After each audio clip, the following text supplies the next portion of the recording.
Assalamualaikum warahmatullahi wabarakatuh. Perkenalkan, nama saya Wisnu Adi Cahyo dengan NIM 03041382025111. Kami dari kelompok 17. Nama saya Iketut Okta Setiawan dengan NIM 03041382025097. Perkenalkan, nama saya Muhammad Rafi Pratama dengan NIM 03041382025123. Perkenalkan, nama saya Hilman Arif Bijaksana dengan NIM 0304 1282025049. Akan menjelaskan tentang tegangan, arus, dan hambatan. Baiklah, saya akan menjelaskan tentang definisi dari tegangan tersebut. Sebelumnya, mari kita pelajari konsepnya terlebih dahulu. Misalkan, terdapat dua buah wadah yang terhubung dengan pipa dan terisi dengan air. Jadi, dapat dipastikan ketinggian air di wadah itu sama. Lalu, bagaimana air di wadah 2 dapat mengalir ke wadah 1? Yaitu dengan cara meninggikan wadah 2 sehingga air di wadah 2 mengalir ke wadah 1. Dan setelah itu, kita pasangkan katup yang dapat mengatur kecepatan air dari wadah 2 ke wadah 1. Tadi dapat kita analogikan bahwa ketinggian wadah itu adalah tegangan.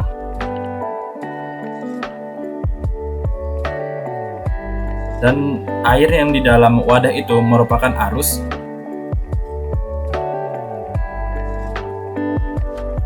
Sedangkan katup yang berada di pipa, yang dipasangkan di pipa merupakan hambatan.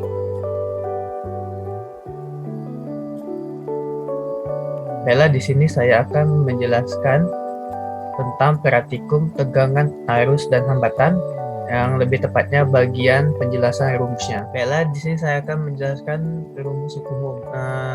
Rumus hukum ini biasa dikenal dengan diagram segitiga umum, yang mana di diagram tersebut ada 3 simbol, yaitu yang pertama V atau tegangan, yang kedua I atau arus, dan yang ketiga R atau hambatan. Yang pertama di sini, jika kita bingung dalam suatu soal ingin mencari nilai dari tegangan, arus, dan hambatan, kita dapat menggambar diagram segitiga hukum umum ini. Jika kita ingin mencari nilai tegangan, maka kita cukup hanya dengan menutup simbol tegangan ini, maka kita dapat mengetahui rumus untuk mencari nilai tegangan. Nilai tegangannya yaitu arus dikali hambatan. Yang kedua, jika kita menginginkan nilai arus, maka kita tinggal tutup simbol arusnya. Maka kita dapat rumus untuk mencari nilai arus itu yaitu tegangan dibagi dengan hambatan. Yang ketiga, ketika kita ingin mencari nilai hambatan, kita hanya perlu menutup simbol R-nya saja atau simbol hambatan. Maka didapat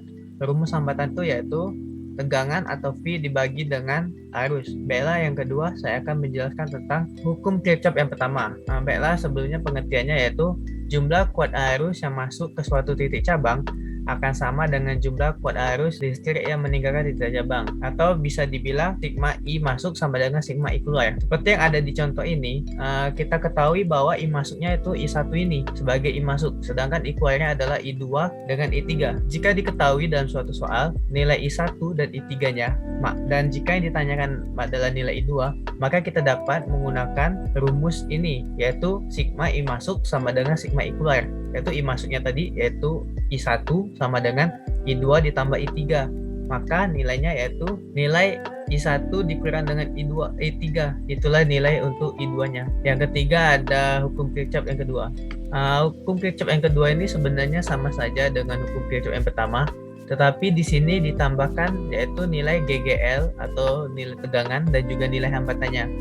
Adapun untuk rumus hukum Kirchhoff yang kedua ini yaitu sigma E atau nilai GGL-nya ditambah dengan sigma IR atau nilai arus dikali tegangan itu harus sama dengan 0. Kalau dalam hukum Kirchhoff yang kedua ini, kita terlebih dahulu harus menentukan arah dari arusnya. Untuk menentukan arah arusnya, kita bisa melihat tegangan dengan nilai yang terbesar atau dari titik yang positif. Untuk menentukan berapa sih atau gimana sih kita tahu tegangan itu positif atau negatif, dalam sebuah baterai itu jika garisnya lebih panjang, kan di sini ada 2 garis kan. Jika garis yang lebih panjang ini berarti nilainya positif, sedangkan nilai garis yang pendek ini nilainya negatif. Maka dapat kita ketahui bahwa arah arusnya itu dapat dari sini atau dari titik baterai yang positif ini terus bergerak di sini. Ini kan ada dua percabangan kan. Nah, maka ada satu I-nya yang masuk ke sini atau I1 dan juga ada juga yang lurus saja atau I2. Yang masuk sini ke sini. Nah, lalu I1 ini dikali dengan R2. Ada garis yang pendek kan? Berarti E2-nya ini atau GGL yang kedua ini nilainya tuh negatif. Lalu masuk lagi. Nah, lalu di sini juga dikali R1. Nah, kalau di contoh soal ini berarti ada dua persamaan, yaitu ketika I2 dan I1. Baiklah, di sini saya akan menjelaskan secara singkat contoh penerapan tegangan, arus, dan hambatan dalam kehidupan sehari-hari. Yang pertama itu adalah arus. Arus dibedakan menjadi dua, yaitu arus AC dan arus DC. Arus DC yang biasa kita kenal dengan arus listrik satu arah, yang dimana pada aliran arus listrik ini, aliran arus listrik tersebut hanya dalam satu arah. Arus DC ditemukan oleh Thomas Edison sekitar abad ke-19. Dalam arus DC, elektron mengalir dalam satu arah saja. Arus DC dapat dibentuk dengan menghubungkan dua titik pada potensial listrik yang berbeda dengan sebuah konduktor. Kemudian, pengertian dari arus AC. Arus AC adalah arus listrik bolak-balik. Dalam arus AC, elektron berosilasi bolak-balik. Rumah biasanya didukung oleh arus AC. Di sini, konduktor terhubung antara potensi yang secara berkala mengubah nilainya dan potensi yang tetap ada 0 volt. Adapun beberapa perbedaan dari arus AC dan arus DC. Itu yang pertama adalah sumbernya. Pada sumber arus AC dapat dihasilkan dari pembangkit listrik dan generator. Sedangkan arus DC diperoleh dari baterai dan sel.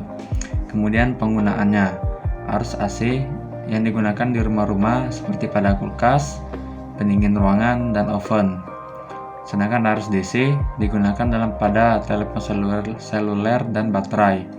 Adapun kesimpulan perbedaan antara arus AC dan arus DC. Perbedaan yang paling mendasar dari arus AC dan arus DC terletak pada arah arusnya. Arah arus AC mengalir satu arah, sedangkan arus DC mengalir dalam dua arah. Bentuk grafis arus arah AC adalah grafik lurus, tegangannya tetap terhadap waktu. Sedangkan bentuk grafik arus bolak-balik DC adalah sinusoidal, yang artinya tegangannya berubah-ubah terhadap waktu. Kemudian adalah hambatan. Hambatan biasa kita kenal dengan satuannya adalah ohm. Adapun contoh penerapan hambatan dalam kehidupan sehari-hari adalah hukum ohm adalah hubungan antara arus, tegangan, dan hambatan. Penerapan hukum ohm berkisar dari peralatan rumah tangga seperti pemanas hingga kabel tegangan tinggi. Adapun beberapa alat yang menggunakan tegangan. Yang pertama adalah kipas angin, yang kedua pemanas listrik, dan yang ketiga adalah setrika listrik dan lain-lain. Kemudian yang terakhir adalah tegangan listrik. Adapun beberapa contoh tegangan listrik dalam kehidupan sehari-hari itu adalah sebagai untuk penerangan listrik. Penerangan listrik membuat kita dengan mudah menyalakan lampu dalam keadaan gelap. Yang kedua adalah menyalakan alat-alat elektronik. Tanpa adanya listrik, alat-alat elektronik itu tidak akan bisa menyala. Kemudian untuk baterai, keperluan industri, transportasi, ilmu pengetahuan. Demikianlah penjelasan secara singkat saya tentang contoh penerapan tegangan, hambatan, dan arus listrik dalam kehidupan sehari-hari. Demikian, saya ucapkan terima kasih. Baiklah teman-teman, pada kali ini saya akan merangkai rangkaian yang berkaitan dengan tegangan, arus, dan hambatan. Nah, dari rangkaian ini kita membutuhkan dua power supply, yaitu baterai. Yang pertama dipasangkan di sini bernilai 5 volt dan baterai kedua senilai 15 volt, dan juga perhatikan positif negatifnya. Yang kedua juga kita membutuhkan resistor sebanyak 5 buah. Resistor pertama senilai 330 ohm, resistor kedua 220 ohm, resistor 3 880 ohm, resistor keempat 11,5 atau 11.500 ohm, dan resistor 5 1700 ohm. Juga kita membutuhkan measurement atau pengukur, yaitu pengukur tegangan voltmeter, juga arus ampermeter, juga sebanyak 5.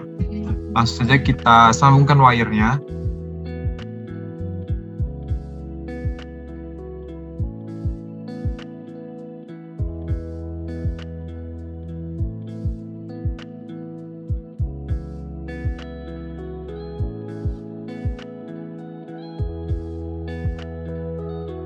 Baiklah, nah ini sudah tersambung dengan wire-wire-nya, jadi sehingga ini sudah dapat kita lakukan simulasi. Langsung saja kita mulai.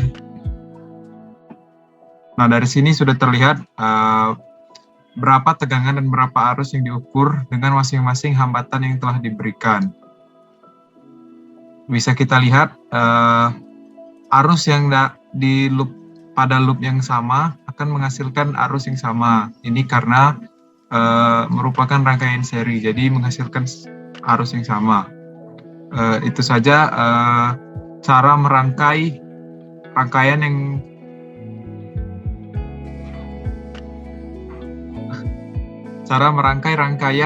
yang berkaitan dengan tegangan arus dan hambatan.